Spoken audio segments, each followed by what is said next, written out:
Wow, And again. we are back once again at Victor Escalante Live. We have our resident marketer, Jose Monterrosa from Imagina Communications. Welcome back, Jose. No, thank you. Thank you very much, Victor. Very excited about this new opportunity to talk about communications policy and the next mayor election, right? Yes, for all of our viewers and listeners, we had such a strong response from last week's show that we decided to preempt the scheduled show that we had for today because we want to continue the discussion because, of course, there is so much more to say when it comes to the next mayor that is going to lead Houston and what Latinos specifically want in a mayor, because Latinos, let's face it, are projected to be the swing vote as far as who is elected. And so we're going to do a deeper dive into a study that came out of Rice University that some of it correlates with the previous study from Hobby Center of School of Public Public affairs. Policy, Public Affairs, I'm sorry. Uh, and some of it is different. And so we want to look at the nuance. And of course, Jose and I want to discuss this because we have our own opinions based upon the different industries that we come from. He comes from PR and advertising, I come from legacy media. So take it away, Jose. Yeah, thank you for that very thorough introduction. So, the Kinder Institute of Urban Research, which is a very prominent and reputable organization in the Houston area, just like the Hobby School of Public Affairs, came out with a research. And the title is Election 2023 Priorities and Concerns of Houston Residents. Uh, Different from the one that Hobby School of Public Affairs did, this basically focused on the entire Houston population, but they do segment some information by race. And what we can infer also about the results is that 44% of the respondents of the survey are Latinos. So a lot of the data that we're going to be talking about, or the one that they provide, you can basically conclude that a lot of that is coming from the thoughts and ideas or sentiments of Latinos in the Houston area. So let me go ahead and start with this, and I'm going to show basically what both studies identify as the top priorities for the next mayor. Last week we talked about the Hobby School of Public Affairs. They have three. One is crime, flooding, road and street conditions.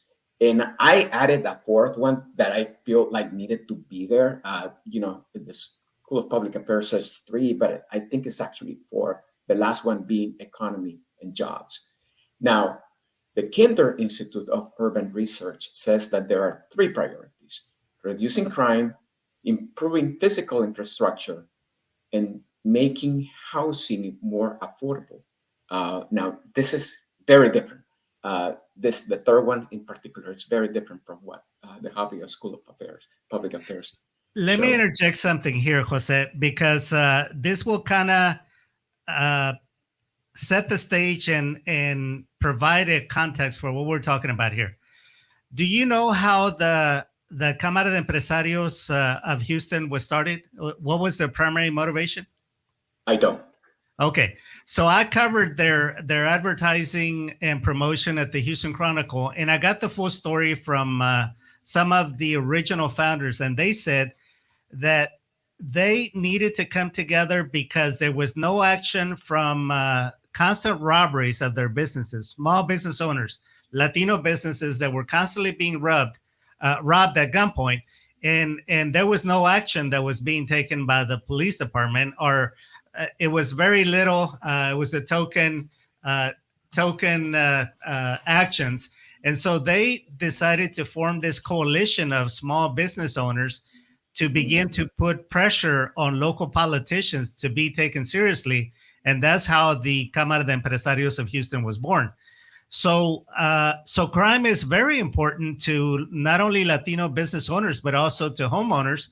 And yes, we have seen reports of lots of crime, but as we discussed last week, the data doesn't support that things are getting worse as far as crime is concerned. Maybe social media is contributing to the hysteria that is being created. And I say that in quotes because I know at least 3 or 4 people that whose car has been broken into, their house has been broken into, and a couple of them, their security cameras caught someone that shouldn't have been at their front door that looked very suspicious. So again, is crime a real thing? Yes. Is it as big as what media is making it out to be? Maybe yes, maybe no. It depends on who you ask. So go ahead. Right. It's interesting to see that crime used to be a very a very concerning issue, and it still is, right? Yes. Based on what you're saying about Cámara de Empresarios. So uh, things may be, and just like we said last time, things may be improving, but the perception is still there, right? Yeah. And whatever happens, uh, that may not be that may not fall into the category of what is considered a crime. People may associate that with crime and not feeling safe in their neighborhoods. So there may be some association going on there of thoughts and ideas that are actually pushing that crime concern upward a little bit more. Right now, I'm showing the graph that I showed last week based on the data that was gathered by the University of Houston Harvey School of Public Affairs. And you can see, as I mentioned before, the four areas of concern, right? But in particular, crime is leading substantially above all the other three. The other three being economy and jobs, flooding, roads, and infrastructure, or street conditions. I'm sorry. So it's important to keep in mind the crime factor here, and we're going to be talking a little bit more about the association, how crime can be associated with fear and how can be turned into maybe a platform that can push up some candidates. All right. So this is what the Kinder Institute shows as the main concerns, and hopefully you can see that crime there is also at the very top, 81%. So that followed by improving physical infrastructure by 72%, and then making house more affordable, 70 almost 72%, close to 72%. So those are the top three that the Kinder identifies. The interesting thing is that I feel like overall they have different results from the other research from the University of Houston. To what do you So attribute it to? I want to get your take on this because I have an yeah, opinion. I wonder how they frame the questions, right? Okay. And I mean they have a very deep explanation of the methodology that was used to gather the information, but it will be interesting to know how they designed the research, right? In terms of the questions, how they frame the questions, because some of what you see here, we're going to see it later in terms of crime. So, but for the time being, let's see how the three candidates that we reviewed last week pair with this data from the Kinder Institute. Before we Uh, move on, I have an opinion yes. about that. I think Okay. that the study from Rice University, they are polling a different demographic than the one from U of H. And so you're going to have, I would say, a more urban, a more professional demographic. And so in that particular strata, I would say that yes, the housing prices are becoming exorbitant because you have some gentrification that is taking place in parts of Houston. And so you have a lot of desirable housing in certain areas, but it's become cost prohibitive. So that would be my Ye- take. Yeah, and as you can see here, hopefully you can read like the fourth item being highlighted here is to prevent cuts to programs for children and seniors. Again, very, very different. And you kind of wonder, where this came from. Not that that's not an issue, but economy and jobs is 57%. That's where I question this. But it will be nice to know more about how this was framed and how they came up with these results. But Yeah, it's very interesting. yeah. So anyway, um, Sheila Jackson Lee, based on the Kinder Institute, she pairs with two of the items or two of the issues that are being identified: build and rebuild infrastructure, lower crime, and prioritize public safety. Those are the only two that I'm able to see. Now, interesting is to see Gilbert Garcia. He is actually the one that basically coincides with all the top three of the Kinder Institute. So invest more resources into community policing and public safety, clean up our streets and restore our great city's image, build an economy that has opportunities for everyone in Houston. Again, very wordy the way that he presents it, right? But I Do think you know he's his the background in the community space, in the community service space? Do you know his background? well, he is more on the financial services, right? I mean, Yes, I know. that's yeah, Currently, but what about the public's? I mean, the private, the for the city. Do you know what he used to be? I don't. Maybe He you is can the share that with us. former chair or director of Metro. Okay, Okay, so this gentleman is very much aware of a lot of the research that has been done within the city and county, and so yes, it's no wonder that he is messaging with what the Rice study came out with. And 2 points that I want to highlight is it's very wordy, as you said, and when you add a lot of words, there's not a very clear registration of what the message is with the mind, because you end up confusing the mind, as exactly. Yeah, opposed to compared uh, to John Whitmire that we're going to see yeah. at the contrast. You're going to see the contrast of what we're talking about here. And remember that searching for this messaging in Gilbert Garcia's webpage was difficult Was to identify. difficult.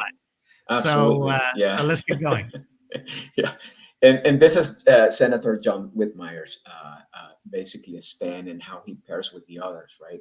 Public safety and streets, water, and drainage are the two items that he comes very close to the results of the Kinder Institute. So, but regardless, we know that he's the one leading right now.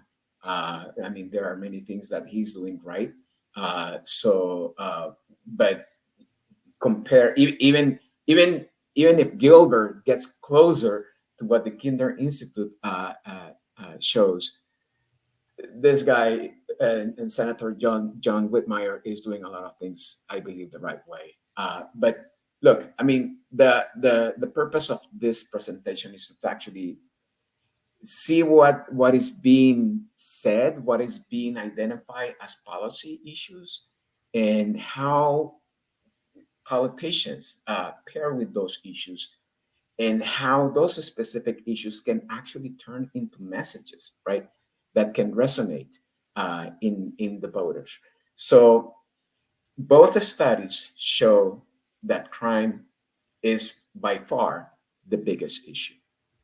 Last week, we talked about how to craft a message in such a way that can maybe separate you or some of the candidates from maybe the leading candidates, but it still allow you to position you in a very favorable way, right? So how to be different from the other when you're basically talking almost about the same thing.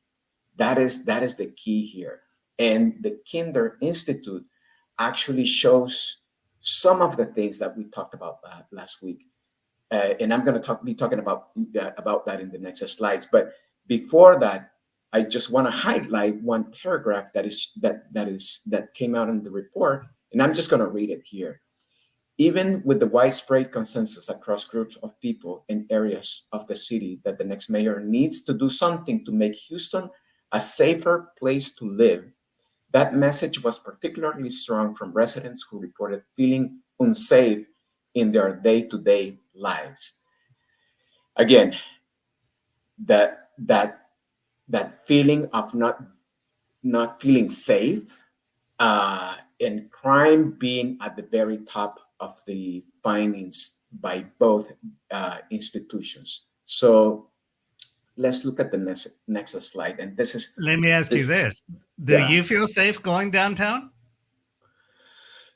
I will say sometimes I am more afraid of getting hit by another car Yes. than being robbed. Okay. Right? Yeah. So, but that is just my perception. Other people may feel differently. Okay. And I just take my car right to downtown. Right. I park it and I go Yeah. into the building where I'm going. Now, Yeah. people that are walking in downtown, or it may have a different perception, right? Because they are more exposed to what is going on in the streets. That may be a difference. What do you think, Victor? I personally feel safe walking downtown, but again, I have no point of reference for being held at gunpoint, or I have no immediate friend or family member that has Mhm. told me that downtown safe. Downtown is not safe. I was having this discussion with a candidate for city council 3 weeks ago.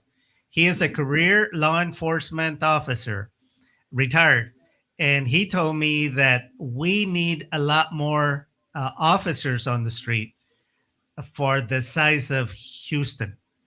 Per capita, you we have a shortage of police officers in on the streets. And he says a big part of what I would propose if I'm elected is we need to take a lot of the desk jobs that they're basically just pushing papers and making phone calls, and put those officers on the street, because that is not law enforcement to have lots of officers.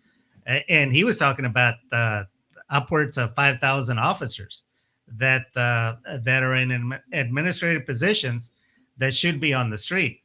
Okay. So of course you're going to have differing views, and the facts are going to be subject to debate. But the fact remains is Houston and Latinos do continue to be concerned about crime and the safety of being out in the public space. Yeah, and you talk about downtown, but I mean, what about the place you live, right? Yeah. I mean, do you feel safe in the place you live? And I know that just recently, this week, there wasn't a story about the FBI identifying the most dangerous places in the Houston area. Yes. I think that Channel 2 is the one that aired that story. Uh, Very scary, because this is coming from the FBI, right? Yeah. So, but anyway, I mean, the thing here, what you're seeing right now in this slide, is that when people were asked about what to do about crime, the word tough on crime got a favorable response, 61%. When they were asked about mental health and community policing, am I pronouncing that correctly? Policing, Policing, sorry. community policing. Yeah, okay, you correct me on that. Thank you, Victor. Is 67%. Again, last week we talked about how to best craft the message, right? Because this is where it gets interesting with the Kinder Institute study. And I'm going to read it here. Looking at the responses to these two items, together, 47% said that they strongly agree with both policy positions. So you may think that I'm feeling afraid where I live, where I go to work. And you may say, I want police and government to be more tough with crime. That may not necessarily be the solution because, again, 47% of the people, once those two attributes or issues were mixed, 47% felt that they strongly agree with that. And when they asked them about focusing on one, that number came down a lot. So here's what the where the mix of the message gains a lot of importance, a lot of relevance, right? Is it tough? Is it being tough on crime? Is the right message to be out there? Maybe not. Maybe it's a combination of other things, right?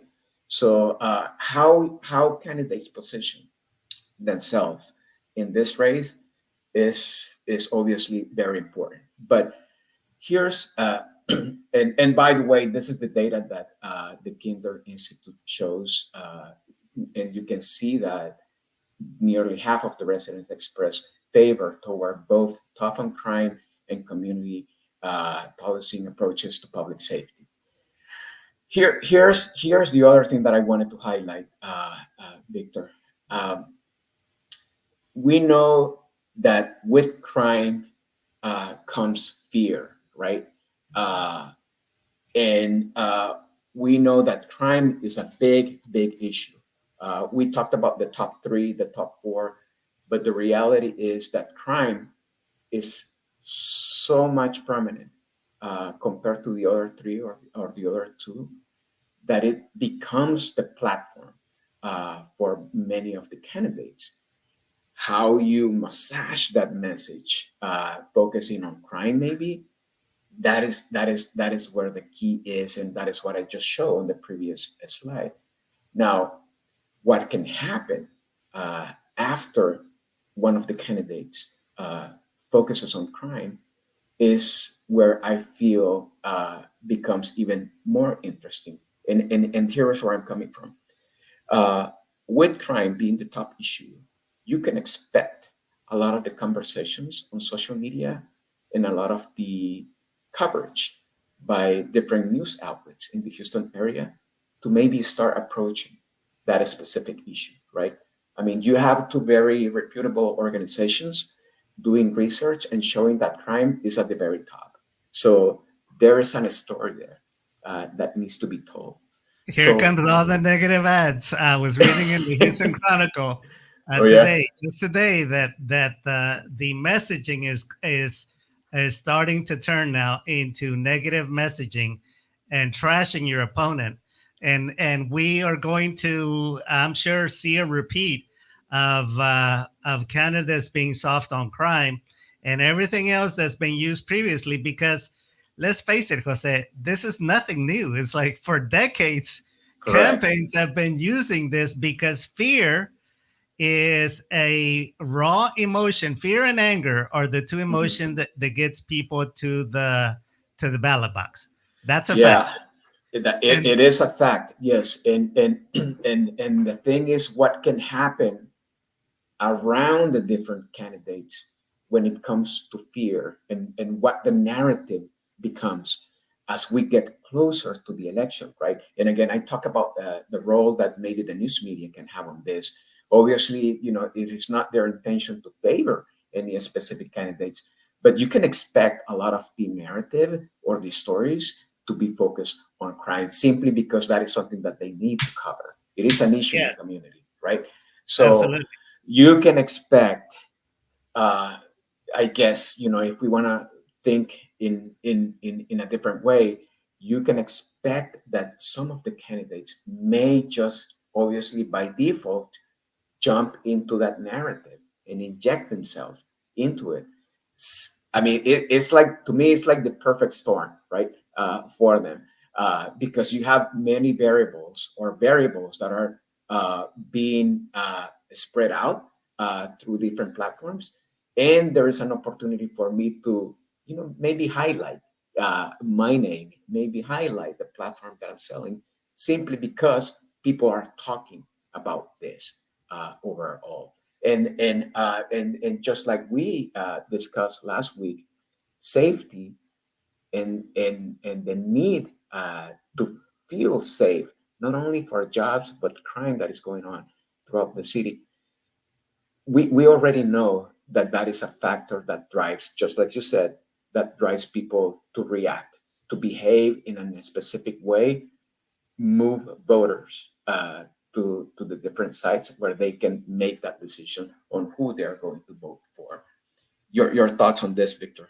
Sure, yeah, and as a matter of fact, for our viewers and listeners, yours truly is going to be on the panel on October 10th on TV. I don't know the name of the TV station, but I'm going to be part of the journalists that are going to be interviewing mayoral candidates to hear their views on this. And I'm sure that we're going to hear everything about crime and how they are differentiating themselves to be tough on crime. So let's see what happens. Yeah, and next week I know that we're going to be touching on the topic of fast advertising, Yes. which is basically a technique that is being used by some companies. Give us an And example of what related to what we're talking about, Jose. Let's say yeah, that a candidate wanted to use fast advertising to highlight their toughness on crime. What what I what what do you think they yeah, would do? well, fast advertising is very tactical. They basically the whole idea behind it is to be very current with things that are going on in a specific communities, right? So it's about getting on board on a specific issues and being aggressive. This is just my perception, being very aggressive in how you communicate that message. And by that, I mean, you may say, well, there's some chattering going on social media about this. So, yeah, we're going to do a video about it, right? And we're going to maybe allocate some dollars to push that video on social media platforms. Fast advertising will say that is an issue that we can get on board. And we're going to be very aggressive. We're not going to do one video, we're going to do multiple videos. And we're going to get maybe some influencers to start talking about this. Right. And maybe we're going to allocate even more dollars. So very different approach to what maybe some may be doing, or the way they are thinking about how to spread the word out about a specific items and how to bring that conversation into your platform. So fast advertising basically saying this is a valid tactic or a strategy that can be used. You just have to switch your gears on how you manage those specific issues that are very current, and inject yourself into those and be aggressive about it. Don't take like baby steps, right? No, this is almost like a horse race. You gotta go with it with a lot of force. And then maybe over the course of maybe 6 months, 8 months, you start seeing those results, just because you switch the way you strategize on how to spread that message out. You got to show up to the fight with all your guns. You know which two political campaigns come to mind that were very tactical in what they did in using fast advertising? Do you remember any ones that stand out? Well, I mean, some of them already use Right, right. this. No, but these were very tactical. Well, you I'll mean at the reference national you. level or the local level? Any level. It's like you Any name it. level? Well, Trump is very good at this, right? Absolutely. He's Absolutely. very good, and we Parading know victims of crime, parading exactly. victims of crime at the hands of undocumented immigrants and painting all immigrants as being thugs. Okay. That's one. Yeah, yeah. Another one that comes to mind is Dukakis with the presidential race, where he was pictured in a tank, but he was pictured as a very sissy candidate. It's like fake, like really fake, and doing a strong contrast with. I believe he was running, if I remember correctly. I think he Mhm. was running against Bush, wasn't he? Yes, it was Bush dad, right? Bush that, yes. Yeah. And another one is the Kerry boat campaign. That was a false advertisement, but again, it stayed in the mind of the voter, and Yeah. and so again, I, races I are won or lost because of what you do tactically. right, and I will say that maybe fast advertising in politics it will be a very favorable option for someone that wants to be a populist, Yes, that wants to take that approach. And you can see beyond the Trump strategy, you can see someone, and maybe this may be new for a lot of the listeners. There's a guy in Argentina, Milei. His last name is Milei. He is, to my understanding, using a lot of advertising, and he's been very successful at using that tactic or that strategy, however you want to call it, right? yeah, It's interesting to pay attention to what is going on in some of other countries and how that ended up reflecting in the U.S. I don't know if the one down there is copying somebody here or what's going on there, but something is happening that is changing the way some of these politicians sure. market themselves. There's nothing new. It's like Yeah, everything that's being done has already been done before. All you got to do exactly, is look at history and repeat what's been done. Well, friends, exactly. we're going to have to leave it there. Any final thoughts, Jose? Just inviting everyone to join us next week because I think the topic of advertising is going to be very interesting. Shout out to Sonia Hinojosa, who is watching us from El Paso. And if Ivan Sanchez is watching us, as he commented on last week's episode, shout out to him and all the other candidates that are following this thread. We can talk with Ivan about advertising. We should, because Yeah, he actually is good. I'm going to invite him to join us for next week because he's very good at advertising. awesome. Okay, great. Until next time, my friends, go out and have a great week. Thank you. Bye.